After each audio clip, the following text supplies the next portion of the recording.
गुरु संग गोविंद राधे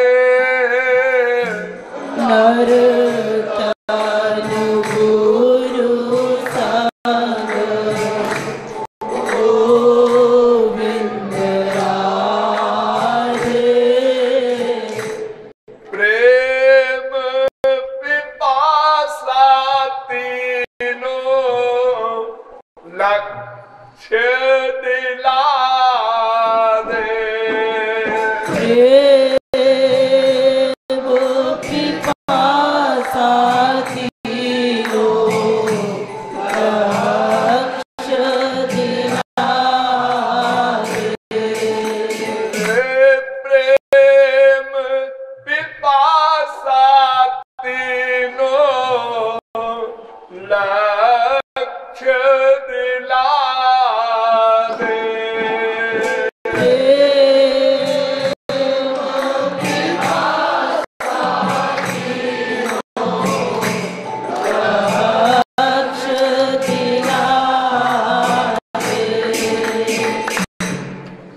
हमारा जो लक्ष्य है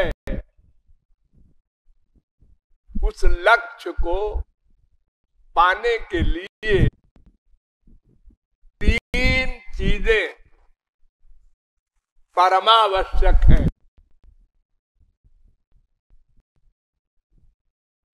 नंबर एक, मनुष्य का शरीर। और किसी शरीर में लक्ष्य की प्राप्ति नहीं होगी। को आप आनंद प्राप्ति कहते हैं, भगवत प्राप्ति कहते हैं। जो आपका अंतिम लक्ष्य है उसको पाने का जो तीन साधन है उसमें सबसे पहले नर तन। ये शरीर पुरुषार्थ करके साधन करके लक्ष्य को प्राप्त कर सकता है और कोई शरीर नहीं। एकमात्र मानव देह। लेकिन अनंत बार ये मानव देह मिल चुका, लक्ष्य नहीं मिला। तो केवल मानव देह मिलने से तो और बात बिगड़ गई, बनी नहीं। क्यों बिगड़ क्यों गई? इसलिए कि मानव देह में हमारे किए हुए कर्मों का फल भोगना पड़ता है और शरीरों में हमारे द्वारा किए हुए कर्मों का फल नहीं भोगना पड़ता। वो भोग योनि कहलाती है। वहां केवल भोग है और मानव देह में कर्म भी है और भोग भी है, दोनों है। तो मानव देह ज्ञान प्रधान है।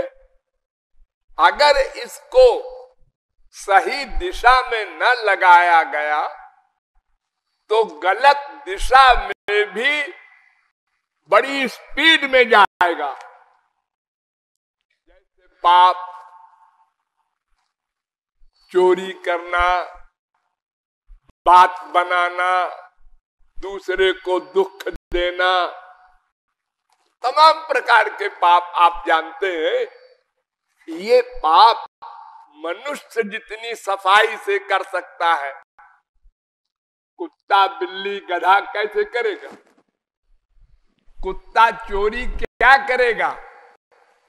कोई चीज लेके भागेगा, आप देख रहे। लेकिन मनुष्य बैंक के लॉकरों से भी चुरा लेता है।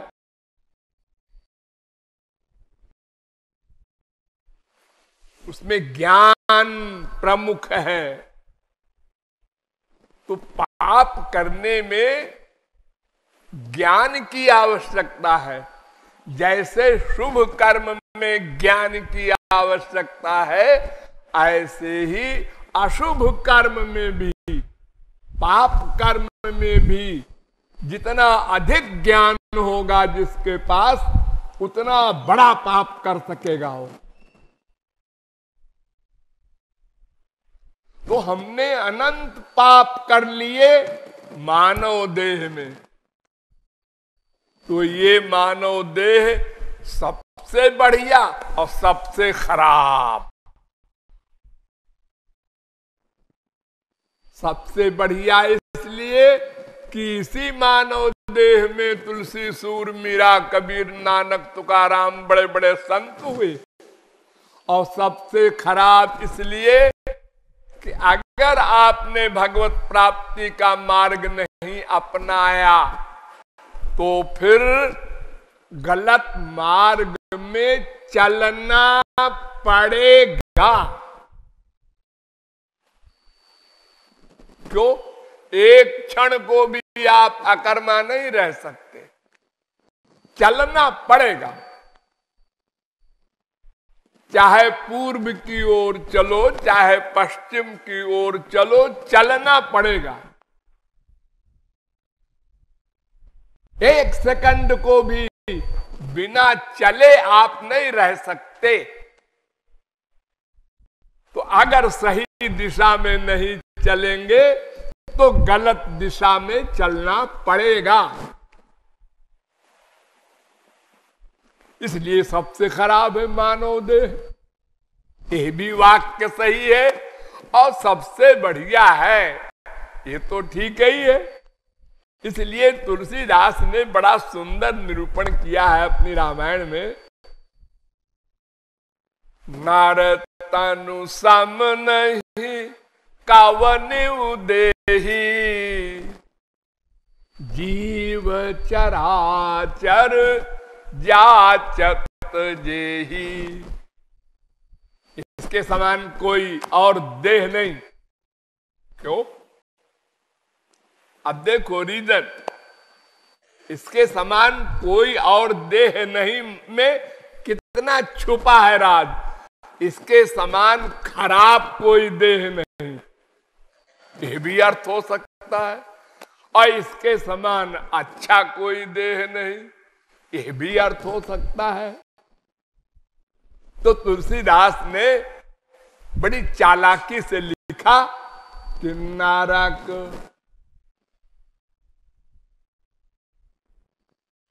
जीव चराचर याचना करता है मानव देह की नरक के लिए।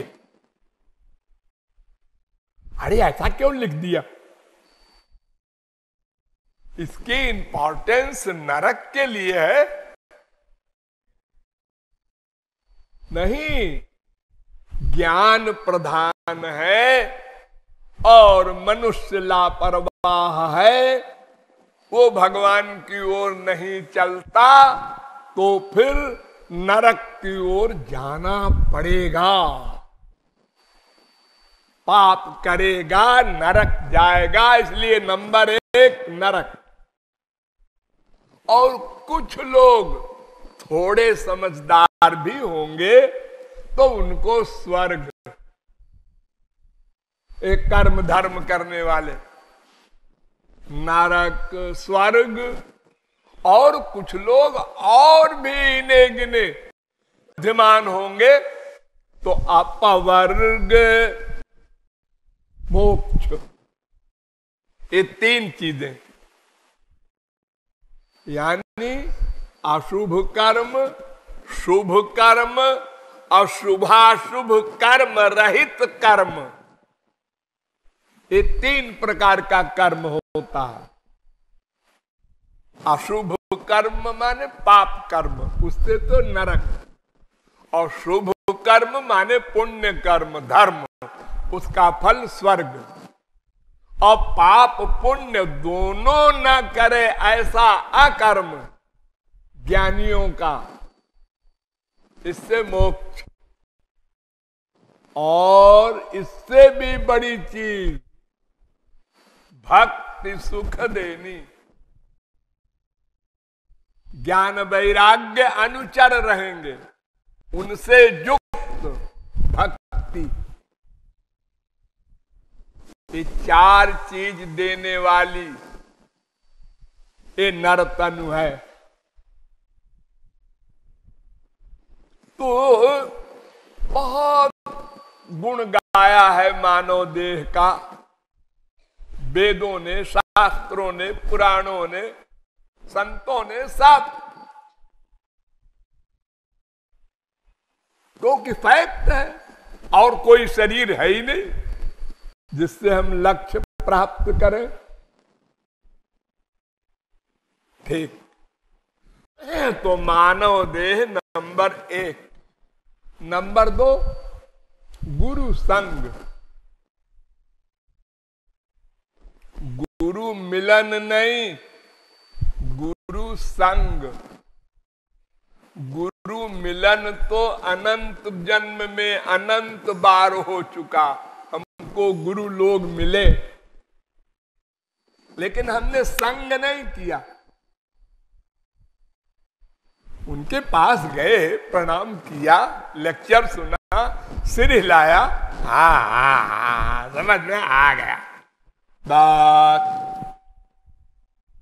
प्रैक्टिकल नहीं किया। मन का लगाव संसार में ही किया। तो संग, मानव देह नंबर 1, फिर गुरु का संग नंबर 2। इसलिए मानव देह में भी भगवत कृपा मानी गई। ये मानव देह का बहु ककारी करुणा नर देही देत ईश बिनु हेतु सनेही। कभी करुणा करके भगवान मानव देह देते हैं। ये पहली कृपा। और फिर गुरु का संग हम करें, ये तो बहुत बड़ी कृपा। गुरु मिले ये कृपा नहीं, गुरु का संग करें हम, ये विशेष कृपा है। क्योंकि अगर हम संग नहीं करेंगे तो 56 व्यंजन रखा है, हम खाते ही नहीं, बैठे हैं देख रहे हैं उसको, तो भूखे मरेंगे। पानी रखा है नहीं पीते, मर जाएंगे। तो केवल मिलने से काम नहीं चलेगा, हम मन का संग करें, गुरु में सरेंडर करें, शरणागत हो, उनकी बुद्धि से अपनी बुद्धि जोड़ दें।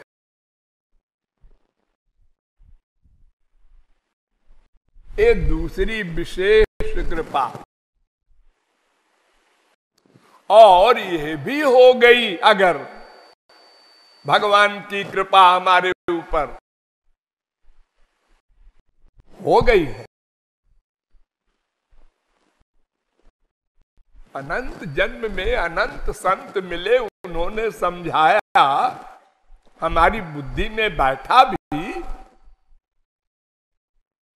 ये 2 कृपा तो हो चुकी।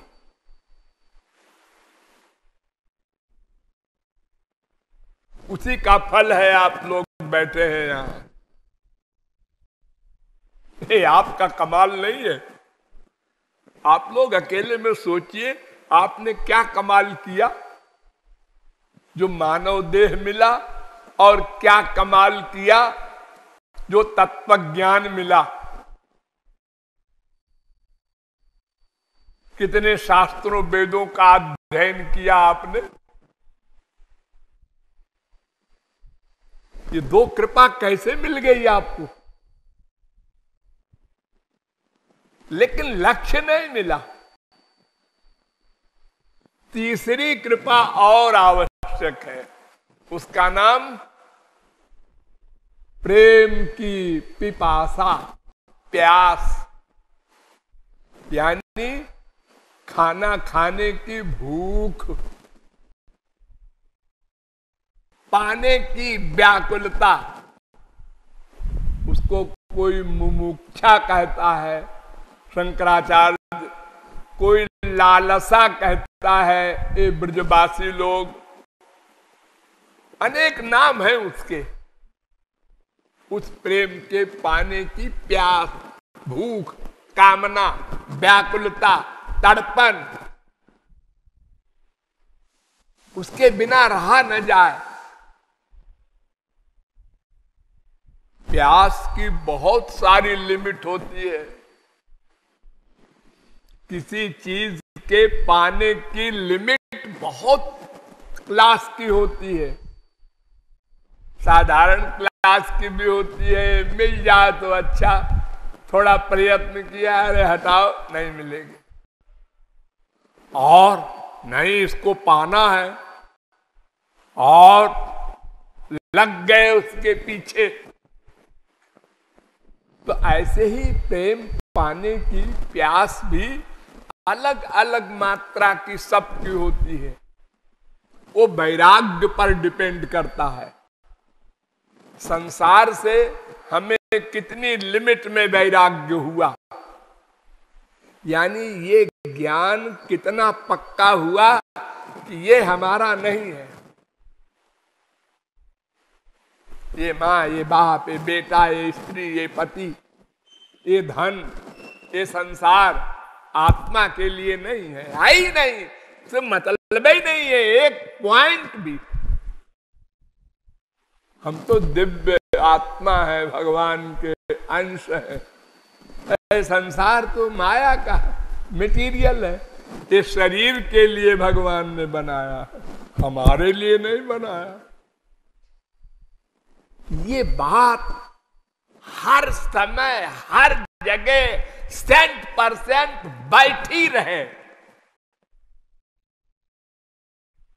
हाँ, अब प्रेम की पिपासा सही हो जाएगी, अब सही वैराग्य हो जाएगा। इसको पक्का करने के लिए बार बार अभ्यास करना होगा। लेकिन जिस दिन ये पक्का हो जाएगा, ये हमारा नहीं,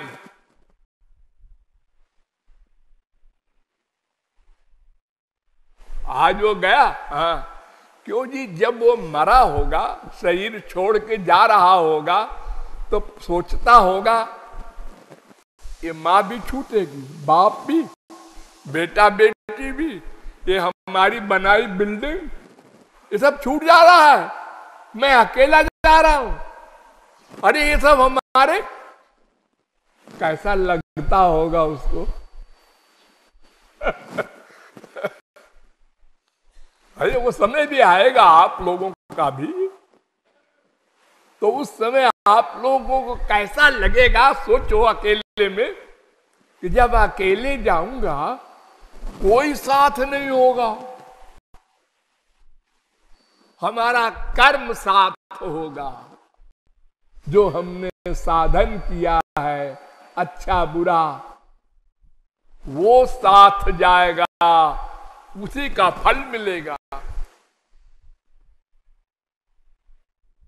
कैसी फीलिंग होगी उस समय हमको।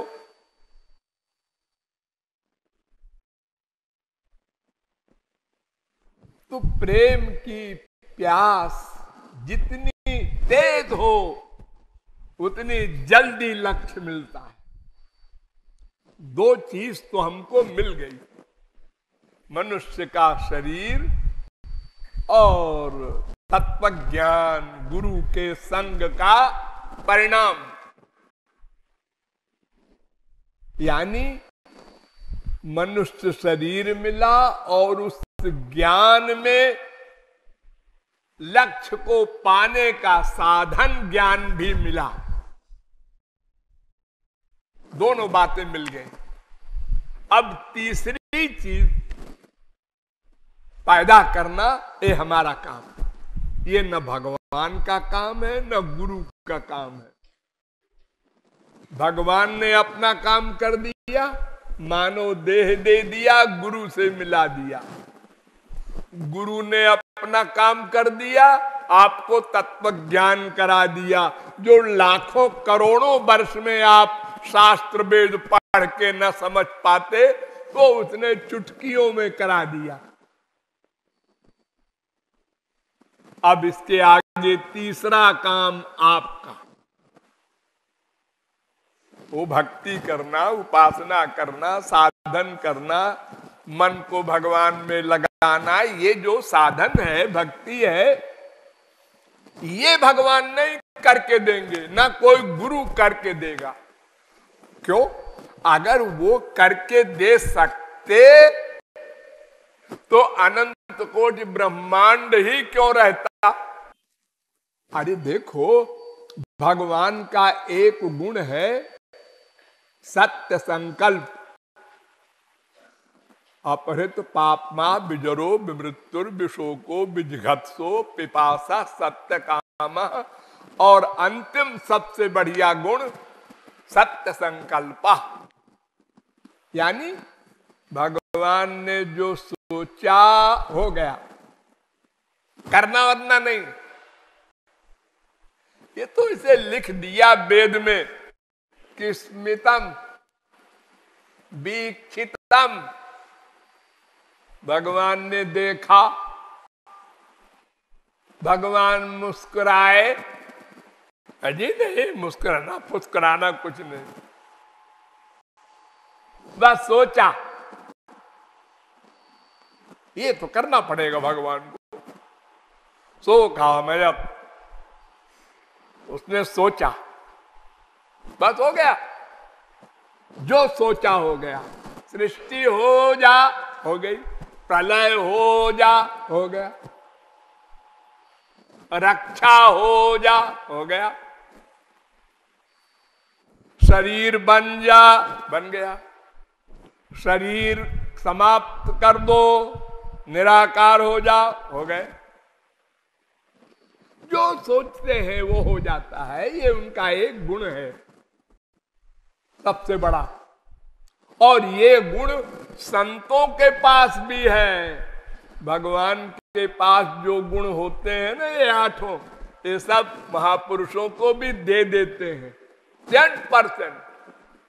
लेकिन न कोई भगवान न कोई संत ऐसा कर सका कि सोच ले अनंत जीवों का उद्धार हो जाए, सब गोलोक चले जाएं। अरे कोई संत कर लेता ऐसा संकल्प तो हम लोगों का काम बन जाता फ्री में। हा? इतना सरफोड़ी करते हैं संत लोग, किताब लिखते हैं, दुनिया भर का लेबर करते हैं हमारे साथ। अरे काहे कोई इतना प्रयत्न कर रहे हो, बस संकल्प कर लो, हो गया। नहीं, हमको करना पड़ेगा। हम भगवान और गुरु के भरोसे बैठे बैठे तो अनंत जन्म गमा चुके। ये मूर्खता अब छोड़नी होगी, ये हमको करना है, जीवों को करना है। उद्यानम ते पुरुष, ये जीव को करना है। चलना है तुमको ऊपर को, ना अवयानम, नीचे को अधोगति के लिए, रजोगुणी तमोगुणी सत्वगुणी के लिए नहीं। वो ये प्रेम की पिपासा, ये हमको बढ़ानी होगी। और एक मन है और दो चीजें हैं, पाने की, खाने की। एक विष एक अमृत, एक माया, एक भगवान, एक प्रेय, एक श्रेय। दो में एक अपनाना पड़ेगा। तीसरी कोई चीज है ही नहीं। और बिना अपनाए आप रह सकते नहीं, क्योंकि आप अकर्मा नहीं रह सकते, क्योंकि आपको लक्ष्य प्राप्त करने की नेचुरल भूख है। इसलिए दो में एक साइड में जाना पड़ेगा।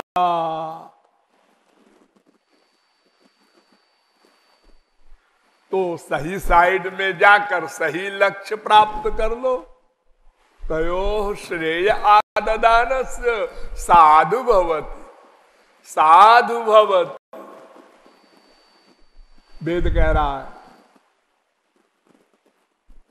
तो इस प्रकार ये तीन दुर्लभ वस्तुएं हैं, इनमें दो मिल चुकी, तीसरी हमको करनी है, हमको पानी है, हमको बढ़ानी है। वो प्रेम की पिपासा, उसका हम अभ्यास करके, बढ़ा करके और अपने लक्ष्य को प्राप्त करें। और इस मानव देह के बारे में एक बात सदा याद रखें, वो नहीं रखते आप लोग। वो क्या है? अगला क्षण मिले न मिले। अभी मेरी उम्र क्या है? 10 साल का तो हूं, 20 साल का तो हूं, 40 साल का तो हूं, 50 साल का तो हूं। ये मत सोचो। अरे आंख से देख तो रहे हो संसार में क्या हो रहा है। बच्चा पैदा हुआ, क्या कहा, मर गया। एक बार रोया, फिर मर गया। अरे मां के पेट में ही मर गया, मरा हुआ पैदा हुआ। ओ आईएएस करके आ रहा है लड़का, इधर पिता मां खुश हो रहे हैं और बधाई हो रही है, मिठाई बंट रही है, रास्ते में एक्सीडेंट हो गया, मर गया। रोज देख रहे हैं। तो अपने लिए भी तो सोचना है। किमाश्चर्यम, सबसे बड़ा आश्चर्य कि हम अपने लिए नहीं सोचते, लापरवाह है। उसका हार्ट अटैक हो गया, वो आज मर गया। अच्छा खासा बैठा था, वो अरबपति, वो प्राइम मिनिस्टर, वो प्रेसिडेंट। अरे किसी को नहीं छोड़ता काल।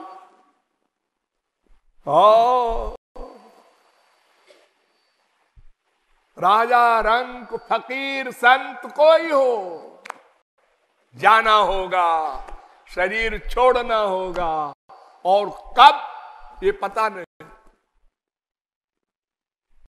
इसलिए उधार नहीं करना है। न स्व स्व उपासीत को ही जानात कस्याद्य मृत्यु कालो भविष्यति। प्रहलाद ने कहा कौमार आचरेत प्राज्ञो। अरे बचपन में ही लग जाओ भगवान की ओर, युवावस्था आवे ना आवे। और हम लोग क्या करते हैं? बचपन है, अभी तो पढ़ने का समय है, खेलने कूदने का समय है। युवावस्था आई, अभी तो मौज मस्ती का समय है। यही करते करते मर गए, अनंत बार मर गए, 1-2 बार नहीं। और प्रेम पिपासा नहीं पैदा कर सके, भगवान के मिलन की परम व्याकुलता नहीं पैदा कर सके।